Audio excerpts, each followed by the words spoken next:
ఇక్కడ వచ్చి కట్టుకుంటే నాకు 2 కోట్లలో ఇల్లు అయింది. మరి ఇప్పుడు నాకు 2 కోట్లలో వస్తుందా ఇల్లు? అంటే నల్గొండ నుండి పబ్లిక్ వచ్చి వస్తారంటారు. మరి నువ్వు నల్గొండకి వెళ్ళిపోయా, ఇక్కడ ఎందుకు వచ్చి మమ్మల్ని బాధ పెడుతున్నావు? ఇక్కడ వచ్చి మా ఇల్లు కొనగొట్టడానికి ఏం హక్కు ఉంది? ఇప్పుడు ఏడో ఇందిరమ్మ రాజ్యం ఆడ పూసి ఆమె పెద్ద పెద్ద మాటలు పెట్టు. ఫస్ట్ తారీఖు 2500 వేస్తాను టకాటక్ టకాటక్ అంటుండ్రు రాహుల్ గాంధీ. ఎవరికి ఇచ్చాడు సార్? ఊర్లు 2 ఎకరాల భూమి ఉంటే కానీ పిల్లలు చదువుకుంటాం, పెద్దగా అయితే నరబెట్టుకేసింది. 2 ఎకరాల భూమి అమ్మేసుకొచ్చిందని ఇల్లు కట్టుకుంటాను. ఇప్పుడు డబల్ బెడ్రూమ్ ఇస్తా ఉంటే అది ఏ లెక్క అండి సార్? ఇప్పుడు ప్రస్తుతం నేను ఉప్పల్ కాన్స్టిట్యున్సీ బాలకృష్ణ నగర్లో ఉన్నాను. నా పక్కన కనబడుతుంది ఇదంతా మూసీ పరివాహక ప్రాంతం.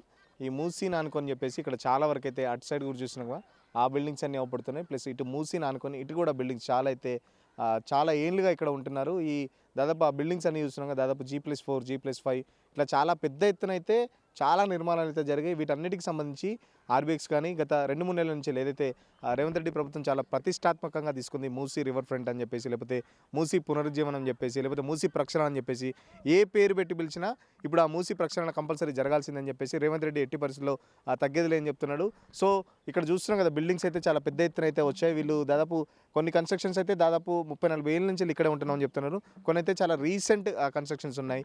మూసీకి సంబంధించి అంటే వీళ్ళు డిమాండ్స్ ఎట్లా ఉన్నాయి. ఈ మధ్యలోనే హైకోర్టు కూడా ఖచ్చితంగా ఒక డైరెక్షన్ అయితే గవర్నమెంట్కి ఇవ్వడం జరిగింది. ఎట్టి పరిస్థితుల్లో మూసీ ప్రక్షాళన జరగాల్సిందే, చెరువుల పరిరక్షణ కంపల్సరీ జరగాల్సిందే. ఎందుకంటే మానవాళి మనుగడకు మన భవిష్యత్ తరాలకు కనీసం ఫెసిలిటీస్ ఉండాలంటే కంపల్సరీ ఆ చెరువులు కానీ లేకపోతే కుంటలు కానీ కంపల్సరీ ఉండాలి. లేకపోతే భవిష్యత్తు మానవాళి భవిష్యత్తు చాలా ప్రశ్నార్థకంగా మారుతుంది. సో కంపల్సరీ ఈ చెరువులకు సంబంధించి పరిరక్షణ కమిటీలతో పాటు చెరువుల పరిరక్షణకు సంబంధించి ప్రభుత్వం ఎలాంటి ఏర్పాట్లు చేస్తుంది, మూసీ ప్రక్షాళనకు సంబంధించి ఎలాంటి ఏర్పాట్లు చేస్తుంది. సో మూసీ పరిరక్షణకు సంబంధించి కూడా హైకోర్టు కొన్ని గైడ్లైన్స్ ఇచ్చింది.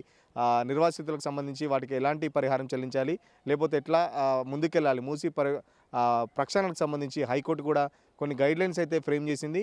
ప్రభుత్వం కూడా హైకోర్టుకి చాలా వరకు చెప్పడం జరిగింది.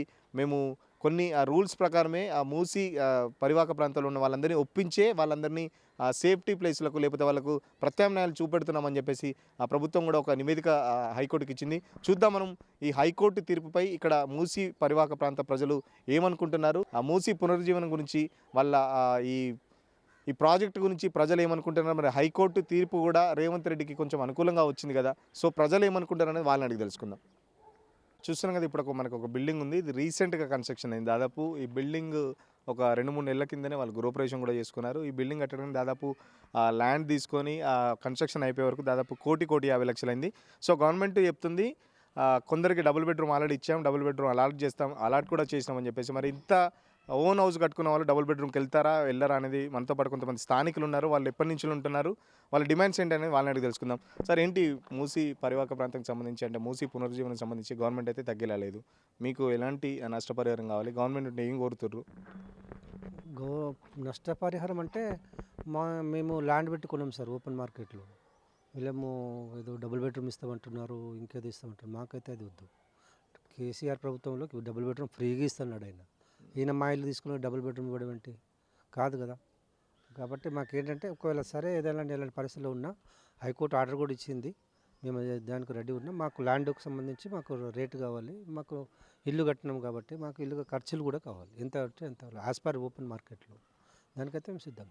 అంటే హైకోర్టు కూడా ఆర్డర్ ఇచ్చింది ఎఫ్టీఎల్ కానీ బఫర్ జోన్లో ఉన్నాయని అక్రమస్తులైనా లేకపోతే అక్రమంగా కట్టినా లేకపోతే వాళ్ళు పర్మిషన్ తీసుకొని కట్టినా ఎట్లా తొలగించాల్సిందని చెప్పేసి హైకోర్టు కూడా చెప్తుంది. హైకోర్టు చెప్పింది ఏంటంటే ఆర్బీఎక్స్ మాత్రమే చెప్పింది, బఫర్ జోన్ గురించి చెప్పలే. ఈ ఆర్బీఎక్స్లో మధ్యలో కట్టారు కాబట్టి పర్మిషన్ ఉన్నా కూడా తీసేసుకోవాలి, అవసరం ఉంది కాబట్టి తీసుకోవాలి. అది కూడా నష్టపరిహారం ఇచ్చి చేసుకోమన్నారు. కంపల్సరీ చేయాల్సింది. దాన్ని కూడా మేము ఒప్పుకుంటున్నాం. మూసీ సుందరీకరణ జరగాలి, డెవలప్మెంట్ జరగాలి, మేము కోఆపరేట్ చేస్తాం. బట్ మేము నష్టపోవాలంటే ఎట్లా అవుతుంది? ప్రభుత్వం కూడా ఆలోచించాలి ఈ విషయంలో. మేము చాలా కష్టపడి మేము కట్టుకున్నాం చాలా. ఎందుకంటే మేము ఎన్ని ఆస్తులు అమ్మి నగలమ్మి మేము చాలా అప్పులు చేసి ప్రైవేట్ ఫైనాన్స్ తీసుకొని మేము ఇల్లు కట్టుకున్నాం, చాలా కష్టపడ్డాం. అలాంటప్పుడు మళ్ళీ మేము ఇల్లు కట్టుకోవాలంటే చాలా మళ్ళీ ఇంకో 10 జన్మలు ఎత్తాల్సి వస్తుంది. కాబట్టి మీరు ప్రభుత్వం వారు మమ్మల్ని ఆదుకోవాలి, మమ్మల్ని చూడాలి, మాకు సహాయం చేయాలి. ఎందుకంటే మాకు తగినంతగా ఆ మార్కెట్ ఓపెన్ మార్కెట్లో ఎట్లా ఉందో అది మాకు అందిస్తే సరిపోతుంది. మేము రెడీ ఉన్నాం. అమ్మ చెప్పండి, మీరు ఎన్ని రోజుల నుంచి అంటే ఎన్ని సంవత్సరాల నుంచి ఇక్కడ ఉంటున్నారు? మీది ఎన్ని గజాలలో మీ ఇల్లు ఉంది? మేము 15 సంవత్సరాలు ఉంటున్నాం సార్. 100 గజాల్లో ఉన్నాం. 100 గజాల్లో ఉన్నాం మా ఇల్లు. వచ్చిన ఆఫీసర్ మళ్ళీ ఎవరైనా వచ్చిరా మూసీకి సంబంధించి ఏమైనా చెప్తున్నారా ఇంట్లో నష్టపరిహారం అని లేకపోతే అదని ఇదని? ఏం చెప్పట్లేదు. న్యూస్లో చూడడమే కానీ ఎవరు రావట్లేదు, ఏం చెప్పట్లేదు మాకు, ఏం చెప్పట్లేదు. ఇంకా కూడా మూసీ సుందరీకరణం ఇంకా స్టార్ట్ చేయలేదు. ఇప్పుడు కాంగ్రెస్ వచ్చి 1 ఇయర్ అయింది అంటున్నారు. మరి మూసీ సుందరీకరణం ఎక్కడ స్టార్ట్ చేసిండ్రు? ఆయన ఏం చేసిండు? 1 సంవత్సరం అయింది, నేను పండగలాగా వేసుకుంటూ అంటున్నాడు పాలమూరు వెళ్ళి. ఏం చేసిండని? ఏది ఎక్కడ ఇష్టం? ఇల్లు కూలగొట్టి ఉంచడం తప్ప సుందరీకరణం ఎక్కడ చేసినా ఒక్క చోట చూపించండి. చూపిస్తే అయ్యా పబ్లిక్ మేము తెలుసుకుంటాం. ఏమండి మీకు నష్టపరిహారం ఇచ్చారా? మరి ఎలా మీరు ఓడ్చుకుంటున్నారు?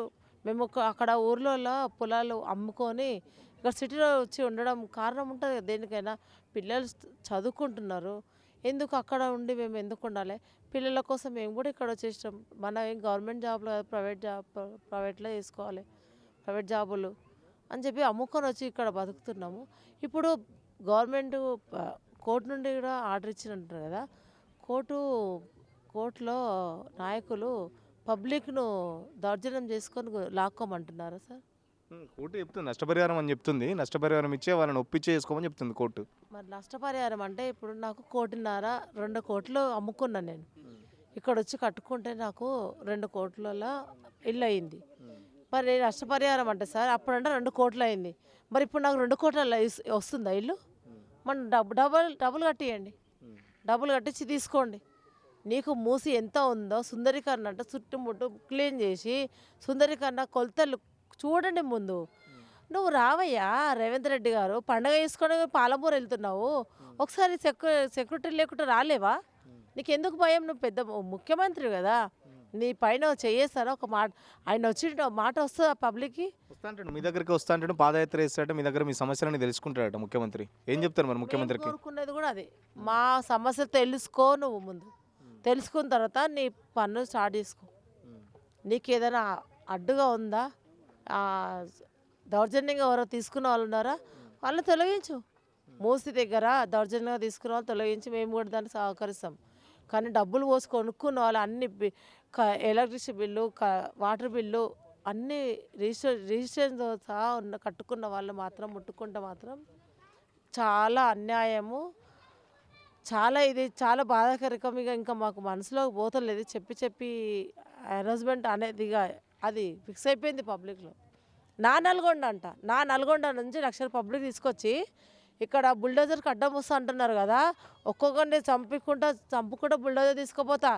ఎవడేం చేసాడో చేయండి. నేను మేస్త్రి అన్నారు కదా, నేను మేస్త్రి లెక్కనే చేస్తా అంటే నల్గొండ నుండి పబ్లిక్ వస్తారంటున్నారు. మరి నువ్వు నల్గొండకి వెళ్ళిపోయా, ఇక్కడ ఎందుకు వచ్చి మమ్మల్ని బాధ పెడుతున్నావు? ఇక్కడ వచ్చి మా ఇల్లు కొలగొట్టడానికి ఏం హక్కు ఉంది? అంటే నల్గొండ ప్రజలు నీ ప్రజలు కదా, మరి మేము కాదు కదా. మా జోలికి ఎందుకు వస్తున్నావు? మా దగ్గరికి ఎందుకు వస్తున్నావు? మీరు అంతా అడ్డంగా ఉన్నారు కదా చెప్పేది. ఆయన కూడా మీరు అందరు అడ్డంగా ఉన్నారు, ఖచ్చితంగా అవసరమైతే బుల్డర్లతో తొక్కిస్తా అని చెప్పి ముఖ్యమంత్రి అంటున్నాడు. అడ్డం ఉన్నారని నువ్వు ఏమైనా ప్రజలకు పరిపాలించే మంత్రివా, ఓ గుండవా, లేకపోతే దౌర్జన్యంగా వచ్చి వేరే విదేశాల నుండి వేరే దేశం వాడి వచ్చి మా దగ్గర దోసుకోవడానికి వచ్చినవా? మిలిటరీ పరిపాలన అయిపోయింది కదా, అప్పుడన్నా అంత దౌర్జన్యం లేకుండొచ్చు. మేమైతే చూడలేదు, మన నాన్నమ్మలు అమ్మమ్మలు కూడా చూసినో లేదో, కానీ ఇప్పుడు అంతకన్నా ఎక్కువ అయిపోయింది. అది కళ్ళ ముందు జరిగింది, ఇది దొంగతనంగా జరుగుతున్నావు. నువ్వు అంటే దొంగవి, నువ్వు దొంగ కాబట్టి దొంగతనంగా చేస్తా అంటున్నావు. ధైర్యంగా రా నువ్వు. పబ్లిక్ మేము కోరుకునేది అది. నువ్వు ఒక్కసారి రా. ఏం చెప్తారు రేవంత్ రెడ్డి మీ దగ్గరకు వస్తే? ఏం చెప్తావు నువ్వు రేవంత్ రెడ్డికి? ఆయన ఏం అడుగుతాడో మేము దానికి సమాధానం చెప్తాం. మీకు ఏది అనుకూలంగా ఉందో నువ్వు చేసుకో, నీకు అడ్డుకున్నవి తొలగించుకో. మేము చెప్తున్నాం కదా, దౌర్జన్యంగా ఉన్నాయి, రిజిస్ట్రేషన్ లేని వాళ్ళు, మూసిల్లో కట్టుకున్న వాళ్ళు, అట్లా అంటే పెద్ద పెద్ద అపాయింట్మెంట్స్ ఇప్పటికీ మేము వస్తే చూపిస్తాం, నీకు దగ్గరుండి మేము తిరిగి చూపిస్తాం. ఉన్నాయి, అవి తొలగించు. అవి తొలగించిన తర్వాత మేము మామూలుగా ఆ మూసి అక్కడ అంత దూరంలో ఉంటే 30 కిలోమీటర్ దూరం ఉంటే 40 కిలోమీటర్ దూరం ఉంటే నువ్వు 100కి తీసుకుంటా 150 తీసుకుంటా అంటే ఎవరు సొమ్మయ్యా? నీ తాత ఇచ్చిండా? నువ్వు పాలమూరు నుండి కొనుక్కొచ్చి మాకు ఇచ్చినావు? ఇక్కడ గవర్నమెంట్ ఇచ్చిందా? అసెంబ్లీ మొన్న ఆర్డర్ ఇచ్చింది, మాకు వాళ్ళు ఇచ్చిరా? మేము పొలాలు కష్టపడి సంపాదించుకుని చెమట ఓడ్చి చేసి మా అమ్మ నాన్న మా అత్త మామ వాళ్ళు వాళ్ళ చెమట వాళ్ళ రక్తము నీకు అట్లా చేస్తే మా న్యాయం కాదు. ఇది ఉసురు కలకలు తగులుతుంది. చెప్పండి సార్, ఏంది మీరు ఎన్ని రోజుల నుంచి ఉంటారు ఇక్కడ? ఇక్కడ మేము నుంచి 5 సంవత్సరం అయింది సార్. ఎవరు అప్పటి నుంచి ఎవరు రాలేరు, ఎవరు చెప్పలేదు. మళ్ళా కూడా కాంగ్రెస్ పార్టీ ఉన్నది, బీజేపీ వచ్చింది, టీఆర్ఎస్ వచ్చింది, మొత్తం మంది వస్తుండ్రు పోతుండ్రు, ఎవరు ఏమైనా చెప్పలేరు. ఈనాక మేము మంచి కాంగ్రెస్ పార్టీ అంట మేము మొత్తం మందిన కలిపి గెలిచి వచ్చినావు. అవునా, గెలిచి వచ్చినంతకే ఈ రేవంత్ రెడ్డి వచ్చి మన నెత్తి మీద తిగులాడుతుండే. ఇప్పుడు ఇది పద్ధతి? ఇది ఇంట్లో ఉంది, ఒక కోట్లు ఇంట్లో ఉంది, ఇంక కోటి ఏం చెప్పిండు మీకు ఏం నచ్చిందో అది చెప్పింది ఇచ్చి తీసుకోమన్నాడు. నువ్వు ఇస్తామంటే తీసుకో, నీ దగ్గర దమ్ము ఉంటే కోట్లు ఇంట్లో ఉంది, 2 కోట్లు నీ పెట్టుకో, నువ్వు వెళ్ళిపోతావు ఎక్కడైనా. మేము ఉన్నది ఆస్తి మొత్తం ఊర్లాగా. మా పిల్లలు పెద్దగా అవుతున్నారు, సీటీలాగా పోతే చదువుకుంటారు, పెద్దగా ఏమైనా జాబ్ చేసుకుంటారు. ఆస్తి మొత్తం పొలాలు ఇంట్లు అమ్ముకొని వచ్చి ఇక్కడ మేము కొనుక్కొని ఏందో ఇక్కడ పని చేసుకుంటూ ఉన్నావు. నీ ఇప్పుడు వచ్చి నేను బఫర్ జోన్ ఉంది, అది ఉంది, ఇది ఉంది, ఇవన్నీ సమస్యలు ఉంది. అది ఉంటే కూడా నీకు తెలిసింది ఉంది. అప్పుడు నీ ఏడుగుంది ఆడ ఒకటి ఆడగొట్టు బోర్డు పెట్టవచ్చు. అప్పుడో ఎవరు కొనతలేరు. అమ్మటోళ్ళు కూడా అరే గవర్నమెంట్ ఉంది పెట్టిన ఎవరు అమ్ముతలేడు. మన పట్టభూమి అంత ఇచ్చిండు, మన పట్టభూమి పేపర్లు చూపిస్తుండు. నీ ఇప్పుడు వచ్చి నాకు కావాలని డెవలప్మెంట్ చేస్తావు. నీ ఎన్ని మంది మీద కాలు కొట్టి నీ ఏం డెవలప్మెంట్ చేస్తావు? ఇక్కడ పలుగొట్టి ఇది ఎవరికి ఇస్తావు? మళ్ళీ మీ నాన్నకి పైన అంటే పెద్ద పెద్ద బిల్డింగ్లు కడతారట, ఇక్కడ పార్కులు వస్తాయట, అన్ని పెద్ద పెద్ద మల్టీప్లెక్స్లు. ఈ గరీబ్ మంది ఎక్కడ పోవాలా? పెద్ద బిల్డింగ్ కట్టుకొని ఏమన్నా చేసుకో. ఈ గరీబ్ మంది ఎవరికి వెళ్ళాలి? ఇంట్లోకి 1 కోట్లది ఉంది, 50 లక్షలు ఇచ్చి పంపిస్తున్నావు. ఇదే జాగలాగా పెద్ద బిల్డింగ్ కట్టు కోట్లు ఇచ్చే అమ్ముతావు. నువ్వు హుషారా? మేము జనాలు బేకూబులా? నేను చెప్పండి, మీరు చెప్పిన కంటే నేను ఒప్పుకుంటా. నువ్వు రా వచ్చి మన 50 లక్షలు ఉండి నాకు ఈ 1 కోట్లు నాకు తీసుకున్న ఇంట్లో మేము అమ్ముకొని ఇక్కడ వచ్చిందేం పద్ధతి. ఊర్లాగా ఉన్నది ఆస్తి మొత్తం అమ్ముకొని వచ్చి ఇక్కడ ఉన్నది ఏం మాట ఉన్నది. నా ఇంటికి 600 వస్తుంది, ఇప్పుడు 800 900 కరెంటు బిల్లు వస్తుంది. అంటే 200 యూనిట్లు వాడితే ఫ్రీయే కదా ఎవరికైనా? నువ్వు 200 యూనిట్ల కంటే ఎక్కువ వాడుతున్నట్టు ఇప్పుడు వాడతాను ఫ్రీగా. అంటే నా ఇంట్లో 200 తీసుకొని ముంగడి ఇంట్లో అని ఇస్తున్నావు. ఇక నాకు 600 వచ్చేది 800 వస్తుంది కరెంటు బిల్లు. మళ్ళీ ఆ ఫ్రీ అయిన పైసలు మనకి వేసినావా లేవా? నువ్వు మరి మీరే కదా ఫ్రీలకు ఆశపడి అందరికి ఓట్లు వేసారు. మరి కాంగ్రెస్ కోట్ వేసింది మీరే కదా. కాంగ్రెస్ పార్టీ మంచిగా ఉన్నట్టు వేసినావు. ఈయన వచ్చి ఇట్లా మన మీద తూగులాడుతుంటే ఇది తెలియదు మనకు. లేకుంటే మేము ఎందుకు కల్పిస్తాం? మళ్ళీ ఒకటి రాహుల్ గాంధీకి సోనియా ఇందిరమ్మ ఇద్దరికి తెలుస్తలేదు. ఈ పద్ధతి మొత్తం గరీబ్ మంది ఖరాబ్ చేస్తుండు. ఇందిరమ్మ రాజ్యం అంటుండు సీఎం కూడా, ఇది ఇందిరమ్మ రాజ్యం ప్రజాపాలన అంటుండు. అంటే ఇందిరమ్మ రాజ్యం అప్పుడు లేదు కదా, అప్పుడు ఉంటే ఈయన ఎందుకు గెలిపిస్తున్నాం మేము? ఇందిరమ్మ రాజ్యం కాదు అయితే ఇప్పుడు ఏడో ఇందిరమ్మ రాజ్యం ఆడ కూసి ఆమె పెద్ద మాటలు పెట్టు. ఫస్ట్ తారీఖు 2500 వేస్తాను టక అంటుండు రాహుల్ గాంధీ. ఎవరికి ఇచ్చిండ్రా? ఎవరికైనా చెప్పండి నాకు 100 మీరు చెప్పండి, మీరు ఎన్ని సంవత్సరాల నుంచి ఉంటున్నారు? ఏమన్నా ఇక్కడ 18 సంవత్సరం నుంచి 18 సంవత్సరం నుంచి ఇక్కడ ఉన్నాను సార్ నేను. అప్పుడు ఎన్టీ రామారావు ముఖ్యమంత్రి ఉన్నప్పుడు ఇట్లాగంతా ముఖ్యమంత్రి నేను ఎప్పుడు చూడలేదండి. మాట్లాడితే బూతులు మాట, సన్యాసి నా కొడుకులని చింతపండు చేస్తాను, తొక్కుతాను, ఇది మాట్లాడే పద్ధతినా సరే. ఇదనే ఫస్ట్ మంచిగా రాష్ట్ర ముఖ్యమంత్రి ఉన్నప్పుడు ఎలా మాట్లాడాలి అని నేర్చుకోవాల్సింది చెప్పాలండి ఫస్ట్. ఆయన మాట్లాడితే కానీ ముసినేది అంటాడు, ఆయన మాట్లాడితే ముసి గబ్బ వాసనే వస్తుంది ఆయన నోట్లో. ముఖ్యమంత్రి కూడా అదే అంటుండే, ఎప్పుడు మూసీ దగ్గరనే ఉంటారా మీరు? మీకు మంచి కాలనీలు కట్టిస్తాం, ఆ దోమలలో మీరు అందరూ ఉండొద్దని ముఖ్యమంత్రి బాధపడుతుండే మీ గురించి. ఇక్కడ ఏం ప్రాబ్లం లేదు, 18 సంవత్సరం నుంచి ఉన్నాము, మాకేం లేదు.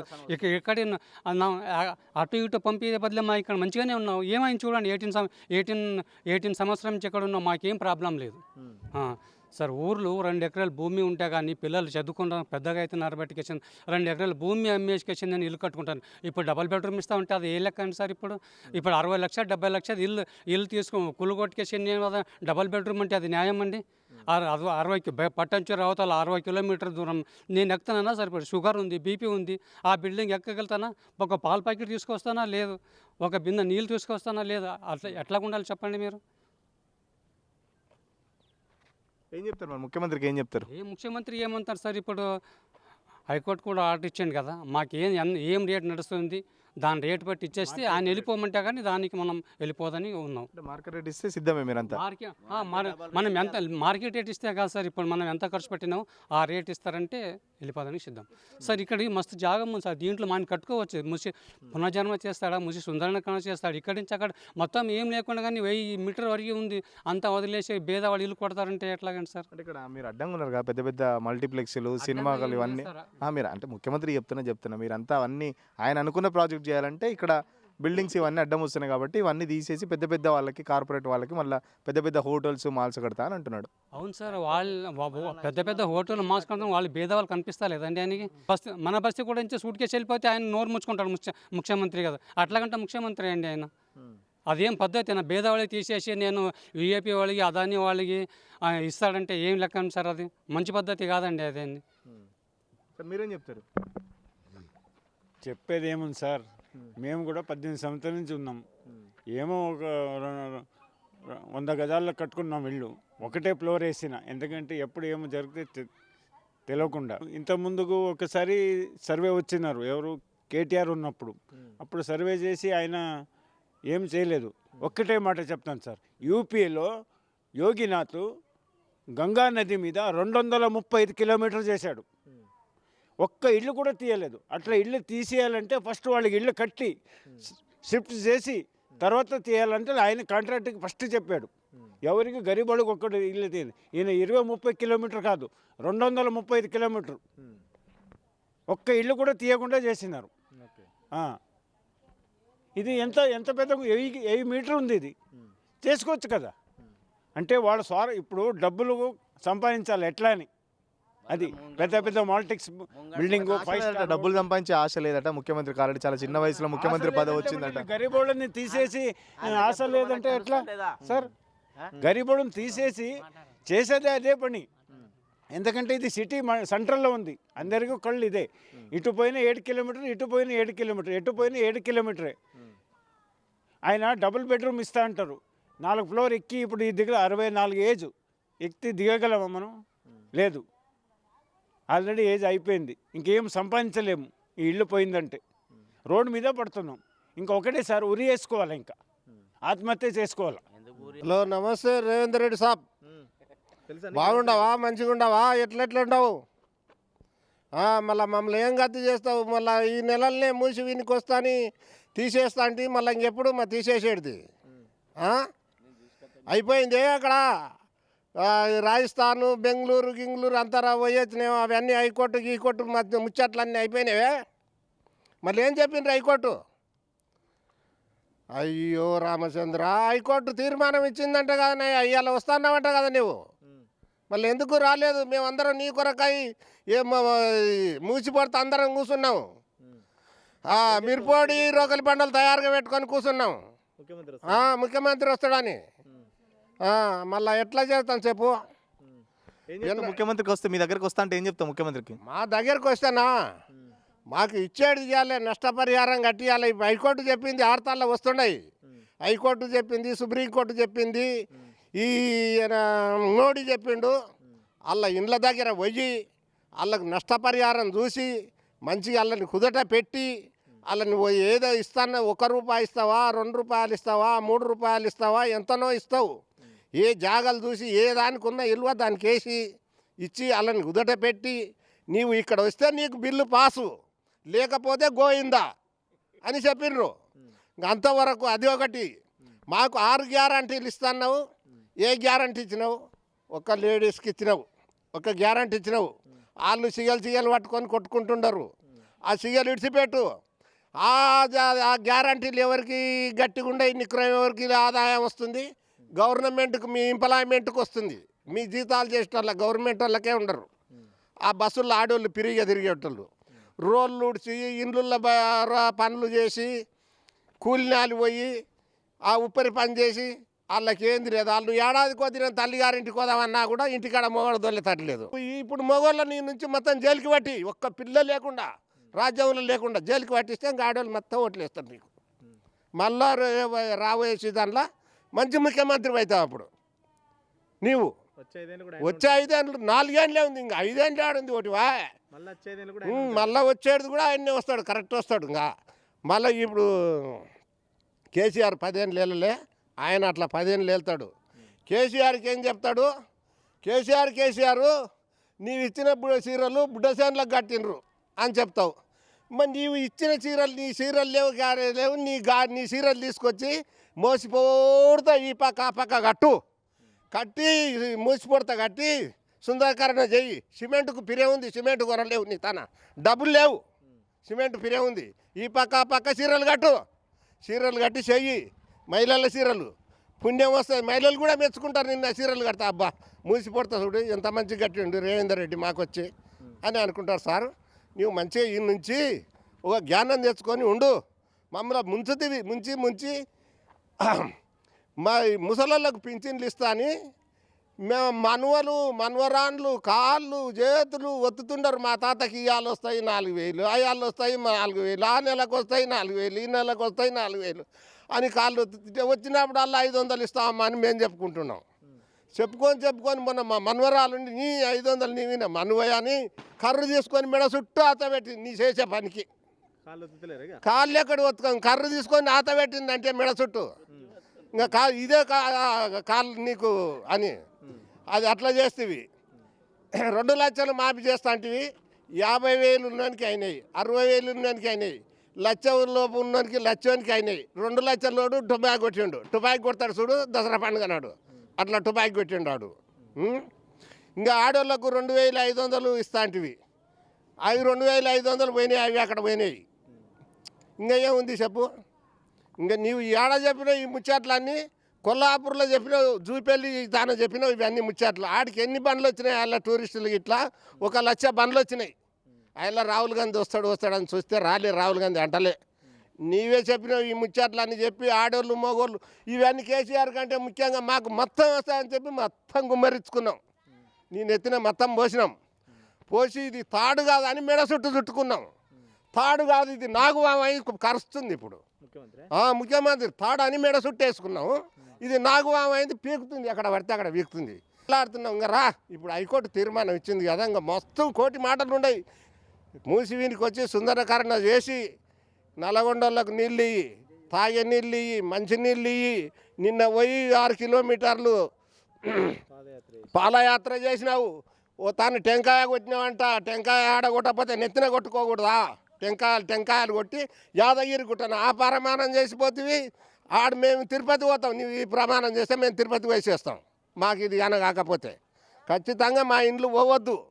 మా ఇండ్లు పోతే బాగుండవు సార్. నీ కాళ్ళు కడిగి నెత్తిన పోసుకుంటాం. ఇందిరమ్మ కాళ్ళు కడిగి నెత్తిన పోసుకుంటా అన్నావు. తీర్థం లేక తాగింటావు, నెత్తిన పోసుకుంటే కిందికి గారిపోతాయి, తాగితే లోపలికి వస్తుంది, కడుపులోకి వస్తుంది. ఏం కరుణ ఏంది ప్రజలు నిన్నేంటి కొరకు ఎన్నుకున్నావు? చూడని కొండలేదు, మొక్కని బండలేదు, అన్నిటికీ మొక్కుతూనే ఉండవు. నువ్వు యాది చెప్పు, నువ్వు చేయండి అన్నీ చేస్తూనే ఉండవు. ఆ ప్రభుత్వం పర్మిషన్ ఇచ్చింది, కట్టుకోమని పర్మిషన్ ఇచ్చింది. ఇవాళ పర్మిషన్ లేదు. ఇప్పుడు ఫస్టే నువ్వు కాదనుకుంటే అదే ఆఫీసులలో ఎక్కడక్కడ కథం చేస్తే ఇంతవరకు తీసుకోవద్దు, ఈ మూసినది ఇంతవరకు కావద్దు అని చెప్తే అనడే అయిపోదు. ఈ పేద ప్రజలు ఆగం చేసినట్టు అయితే ఈనాడు నువ్వు డబుల్ బెడ్రూమ్ ఇస్తా అంటున్నావు. డబుల్ బెడ్రూమ్ 4 లక్షలు, ఇలా ఒక్కొక్కటి 50 లక్షలు 20 లక్షలు పెట్టి ఇల్లు కట్టిరు. ఇవాళ వాళ్ళందరూ ఎటు పోవాలి? 3 అంతస్తులు ఉన్నాయి, 3 అన్నదమ్ములు సంవత్సరాలు చేస్తున్నారు. ఎవరికి ఇస్తావు? 3 అన్నదమ్ములు కొట్టుకుంటారు. ఇవాళ నువ్వు ఒక్కటి డబుల్ బెడ్రూమ్ ఇచ్చి ఒకరికి ఇల్లు ఇస్తా అంటే 3 అన్నదమ్ములు కొట్టుకుంటారు. అంటే నువ్వు 3 అన్నదమ్ములు కొట్టుకుంటూ చూస్తూ కూర్చుంటావా? నువ్వు నేను అనేది ఇప్పుడు మీరు నిర్ణయం చేయండి. పేద ప్రజలకు ఫస్ట్ మీరు నిర్ణయం చేసి ఆడ అమర్పేటలు ఇస్తా అన్నావు, పోలీసులు అమర్పేట మొత్తం 100 గదాలు ఇస్తా అన్నావు. అది ఫస్ట్ అది ఇచ్చి రిజిస్ట్రేషన్ చేసినాక ఈడికి రాండి అన్న. ఏంటి గత 3-4 నెలల నుంచి చూస్తున్నారు, మీరు ఇక్కడ లోకల్గా ఉంటారు, లోకల్గా మీరు చాలా వరకు లీడ్ చేశారు. ఎట్లా ఏం చెప్తున్నారు ప్రజలు, మీ స్థానిక ప్రజలు? మేము ముఖ్యంగా భారతీయ జనతా పార్టీ నుంచి ముందు కూడా మా స్టాండింగ్ పేద ప్రజల పక్షాన, బడుగు బలహీన వర్గాలు పేద ప్రజల పక్షాన, ముఖ్యంగా మూసీ వాసుల పక్షాన నిలబడి భారతీయ జనతా పార్టీ కొట్లాడుతున్న విషయం ప్రజలందరూ, రాష్ట్ర ప్రజలందరూ చూస్తూ ఉన్నారు. మీకు తెలుసు ఆ విషయం. కానీ నిన్న కాక మొన్న 3 రోజుల కింద హైకోర్టు ఒక జడ్జిమెంట్ ఇచ్చింది. ఇది పల్లిగిరి కాలనీ అందరూ కూడా కేసులు వేసిన సందర్భంగా దాన్ని తీసుకొని జడ్జిమెంట్ ఇచ్చారు. ఏమని? ఏదైనా నిర్దాక్షిణంగా అంటే ఏదైతే మూసీ లోపల ఉండి రివర్ బెడ్లో ఉండి వాళ్ళ కాగితం కత్తులు లేకపోతే నిర్దాక్షిణంగా కూల్చేయండి అన్నమాట కోర్టు చెప్పింది. మేము మూసీ వాసులం, ముఖ్యంగా హైదరాబాద్ వాసులు కూడా అదే కోరుకుంటున్నారు. మూసీ సుందరీకరణ, పునర్జీవము, రకరకాల పేర్లు పెట్టారు, సంతోషం. ఏ పేరు పెట్టినా సరే సుందరీకరణ జరగవలసిందే. భారతీయ జనతా పార్టీ కూడా ముందు నుంచి అదే స్టాండ్ మీద ఉన్నది. మూసీ సుందరీకరణ, పునర్జీవము ఏదైనా సరే, పేరు ఏదైనప్పటికీ కూడా మూసీ శుద్ధి కావాల్సిందే, మంచి తాగే నీళ్ళు, పారే నీళ్ళు పారవలసిందే అని చెప్తున్నాం. కానీ పేదవాడికి నష్టం చేసి పెత్తందారులకు కట్టబెడతా అంటేనే భారతీయ జనతా పార్టీ వ్యతిరేకం. ఎట్టి పరిస్థితుల్లో ఒప్పుకోము. పేద ప్రజల పక్షాన నిలబడతాము, 100% వాళ్ళ పక్షాన కొట్లాడతాము.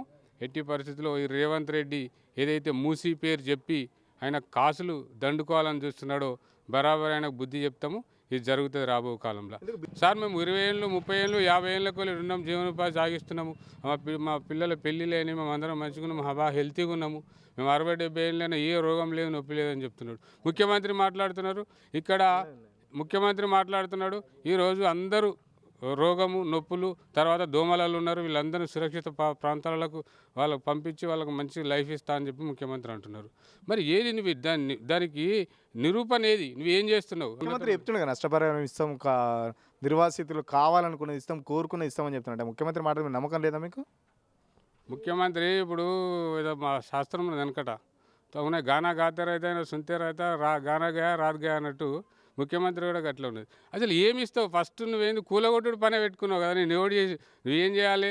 ఒక గవర్నమెంట్లో ఉన్న వాళ్ళు, ఒక ముఖ్యమంత్రి, ఒక ఉన్నతమైన స్థాయిలోని నువ్వు ఏం ఆలోచించాలో ఫస్ట్ డిపిఆర్ రెడీ చేసి, ఇవో నేను ఇట్లా చేస్తున్నా మూసీ సుందరీకరణ, ఎవరికైతే ఎఫెక్ట్ అవుతున్నదో మీకు పలానా నష్టపరిహారం ఇస్తున్నా, బస్తీవాసుల మీటింగ్ పెట్టి అందరు అక్కడ ఉన్నటువంటి లోకల్ లీడర్లు, ఎమ్మెల్యే, ఎంపీ, అన్ని పార్టీలలో ఆల్ పార్టీస్ మీటింగ్ పెట్టి చేసి వాళ్ళకి పలానా నష్టపరిహారం ఇద్దాము. లేకపోతే ఇంకేమైనా డిమాండ్స్ ఉన్నాయా?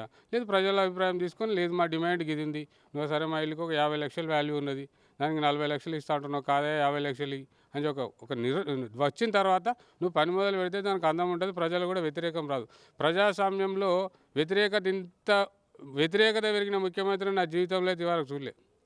మీరు చూసినారేమో కానీ నేనైతే చూడలేదు. కానీ ఎందుకు ఈ వ్యతిరేకత వచ్చింది? నువ్వు ప్రజల అభిప్రాయం తీసుకోలే, ప్రతిపక్షాల అభిప్రాయం తీసుకోలే, ఎవరి అభిప్రాయం తీసుకోలేదు. కేవలం ప్రతిపక్షాలు రెచ్చగొడుతున్నాయి వీళ్ళంతా నేను చెప్తున్నారు. వీళ్ళంతా మూసీ బాధితులు అన్నట్టు బీఆర్ఎస్ కానీ బీజేపీ కానీ స్వార్థ రాజకీయాల కోసం వీళ్ళందరూ రెచ్చగొడుతుందని సీఎం అంటున్నాడు. ఎవరు రెచ్చగొడుతున్నారు? ఇప్పుడు అన్ని మీడియా ఛానల్స్ అన్నీ వచ్చి కూడా వాళ్ళతో మాట్లాడుతున్నారు లైవ్లో. మీరు వాళ్ళు ఏం మాట్లాడుతున్నారో వింటున్నారు. ఇప్పుడు మేము ఉండి వాళ్ళ పక్క పంట నుండి మాట్లాడారు అని చెప్తున్నాం. మేము లేనప్పుడే మాట్లాడుతారు కదా వాళ్ళు. అంటే వాళ్ళకు తెలియదా వాళ్ళు ఇల్లు పోతుందంటే బాధ ఉండదా? ఏ రకమైన నష్టపరిహారం డిక్లేర్ చేయకుండా నిర్దాక్షిణంగా వాళ్ళ ఇల్లు గుంజుకొని రాత్రిపూట బుల్డోజర్లు తీసుకొచ్చి వాళ్ళు ఇల్లు గురుస్తా అంటే భయపడరా, తిట్టరా, ముద్దు పెట్టుకుంటారా? ముఖ్యమంత్రి సోయిన ముఖ్యమంత్రి అయితే, ప్రజాపక్షాన ముఖ్యమంత్రి అయితే, నువ్వు నిజంగా ఇందిరమ్మ రాజ్యం అనే ముఖ్యమంత్రి అయితే వాళ్ళకి సరి అయిన న్యాయం చేయాలి. ఇప్పుడు కోర్టు కూడా చెప్పింది, బీజేపీ చెప్తుంది, బీఆర్ఎస్ చెప్తుంది, రాజకీయ పార్టీ చెప్తుంది మూసీ సుందరీకరణ చేయాలి, చాలా ఇంపార్టెంట్, పునర్జీవం చేయాలంటున్నారు. కానీ ఎవరైనా ఎఫెక్ట్ అయితే వాళ్ళకి ఏ రకమైన నష్టపరిహారం ఇస్తున్నాం? నువ్వే అంటున్నావు కదా. మరి నువ్వు ఏం మాట్లాడుతున్నావు? నీకు ఒకసారి అంటున్నావు పోలీసు లైన్లు ఇస్తాను, మొన్ననే చెప్పిండు. తర్వాత ఆ రేస్ కోర్టు తరలించి అక్కడ వాళ్ళకి ఇల్లు కట్టిస్తాను. తర్వాత ఇంకోసారి కోకాపేటలు అంటున్నావు, ఇక్కడ అంటున్నావు, అక్కపేటలు అంటున్నావు. మేము ఒకటే చెప్తున్నాం, భారతీయ జనతా పార్టీ తరఫున మేము రేవంత్ రెడ్డి గారిని డిమాండ్ చేస్తూ ఉన్నాం, హెచ్చరిస్తూ ఉన్నాం. మూసి పునర్జీవం ఎన్నడూ మొదలు పెడతారు? ఆల్రెడీ ఒక డేట్ ఇచ్చారు, డేట్ తప్పిర్రు. అంటే మూసి పేరు చెప్పుకొని రాజకీయం చేయదలుచుకున్నావా? నువ్వు పైసలు దండుకోవాలనుకుంటున్నావా? పేద ప్రజలను, మధ్యతరగతి ప్రజలను వాళ్ళని ఏం చేయాలనుకుంటున్నాను అంటే భయభ్రాంతులకు గురి చేసి వాళ్ళని భయపెట్టాలనుకుంటున్నావు. మేము భారతీయ జనతా పార్టీకి ఒకటే చెప్తా ఉన్నాము, నీకు నిజంగా చిత్తశుద్ధి ఉంటే నువ్వు చెప్పిన టైం ఆల్రెడీ అయిపోయింది, దాటినవు. నువ్వు ఇప్పటికైనా సరే చిత్తశుద్ధిన ముఖ్యమంత్రి అయితే పని మొదలుపెట్టు, డిపిఆర్ రెడీ చేయి, పని మొదలుపెట్టు. నిజంగానే ఎవరైనా ఎఫెక్ట్ అయిన వాళ్ళు ఉంటే వాళ్ళకి ఏం నష్టపరిహారం ఇస్తావు డిక్లేర్. కోర్టు కూడా అదే చెప్పింది కదా. రాజకీయ నాయకులు వచ్చినా వాళ్ళందరూ పండబెట్టి తొక్కుకుంటా పోతా అంటాడు ముఖ్యమంత్రి. మరి మీరు రెడీగా ఉన్నారా బుల్డోజర్ కింద పడుకోవడానికి? మేము భారతీయ జనతా పార్టీ నాయకులము, అందరం అగ్రనాయకులు, అంటే మా స్టేట్ అధ్యక్షుడి నుంచి మొదలు పెడితే కింది స్థాయి కార్యకర్తల వరకు బుల్డోజర్లకు అడ్డంగా ఉండడానికి రెడీగా ఉన్నాం. పేద ప్రజల పక్షాన్ని నిలబడతాం, 100% కొట్లాడతాం. ఈ రేవంత్ రెడ్డి గారు ముఖ్యమంత్రి గారు ఎవరు అడ్డొచ్చినా మూసీకి డెవలప్మెంట్కి బుల్డోజర్తో తొక్కుకుంటా పోతామని అన్నారు. దానికి సంబంధించి నేషనల్ హ్యూమన్ రైట్స్ కమిషన్లో ఆయన మీద కేసు అయింది, ఆయన పైన ఎంక్వైరీ కూడా జరుగుతుంది.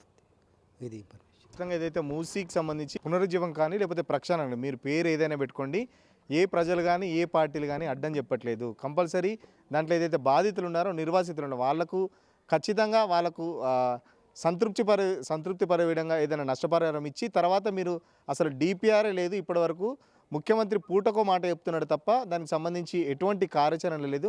ఖచ్చితంగా ముఖ్యమంత్రి మూసి ప్రక్షాళన చేయదలుచుకుంటే నిర్వాసితులకు తగినంత పారితోషం కానీ తగినంత నష్టపరిహారం ఇచ్చేసి తర్వాత మీరు ఏదైనా చేసుకోవచ్చు అని చెప్పేసి దానికి కూడా ఏ పార్టీ అంటే భారతీయ జనతా పార్టీ కూడా ఖచ్చితంగా మొదటి నుంచి మూసి ప్రక్షాళన జరగాల్సిందే. బట్ ఎవ్వరు ఒక్కరు కూడా నిర్వాసితులు కావద్దు, ఏ ఒక్కరికి కూడా అన్యాయం జరగద్దు అనేది మా పార్టీ అభిమతం అని చెప్పేసి ఆ బీజేపీ నాయకులు కూడా చెప్తున్నారు. ఖచ్చితంగా మూసి బాధితులకు సంబంధించి వాళ్ళకు న్యాయం జరిగే వరకు భారతీయ జనతా పార్టీ తరఫున పోరాడతాం అని చెప్పేసి అక్కడ స్థానిక నాయకులు కూడా చెప్తున్నారు.